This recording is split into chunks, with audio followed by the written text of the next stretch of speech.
सर्वसामान्यांच्या हक्काचा आवाज जागर जनस्थान। आजपासून चैत्र पौर्णिमा उत्सव सप्तशृंगी गडावर सुरू।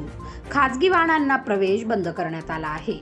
महाराष्ट्राचे आद्यपीठ समजले जाणारे सप्तशृंगी गडावर चैत्र नवरात्राला सुरुवात करण्यात आली असून आजपासून सप्तशृंगी गड येथे जाणाऱ्या खाजगी गाड्यांना प्रवेशबंदी करण्यात आल्याची माहिती प्रशासनाच्या वतीने देण्यात आली आहे। चैत्र नवरात्र हा रामनवमीपासून सुरू होत असतो व आज चैत्र नवरात्र उत्सवाला सुरुवात करण्यात आली आहे। यावेळेस सप्तशृंगी मातेच्या मंदिर गाभाऱ्याला सुंदर अशी फुलांची आरासही देखील करण्यात आली होती।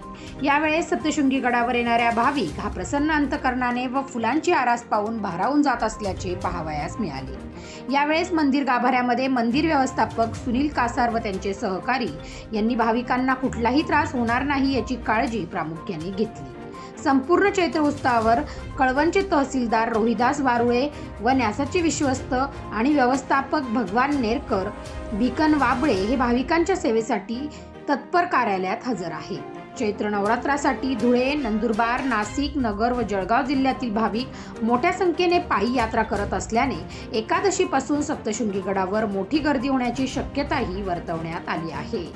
रामनवमीपासूनच प्रवेशबंदी असते, परंतु आज खाजगी वाहने गडावर जाताना पाहावयास मिळाले, परंतु पोलिसांनी अजून खाजगी वाहनांना प्रवेश बंद केलेला पाहावयास मिळाला नाही। अजून पोलिसांना कोणत्या खाजगी वाहन प्रवेशबंदीचा आदेश प्राप्त झाला नाही अशी चर्चा नांदुरी परिसरात भाविकांकडून ऐकावयास मिळाली।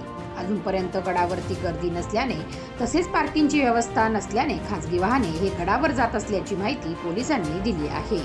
जागर जनस्थानसाठी प्रतिनिधी शामराव सोनवणे, सप्तशृंगी गड, नाशिक।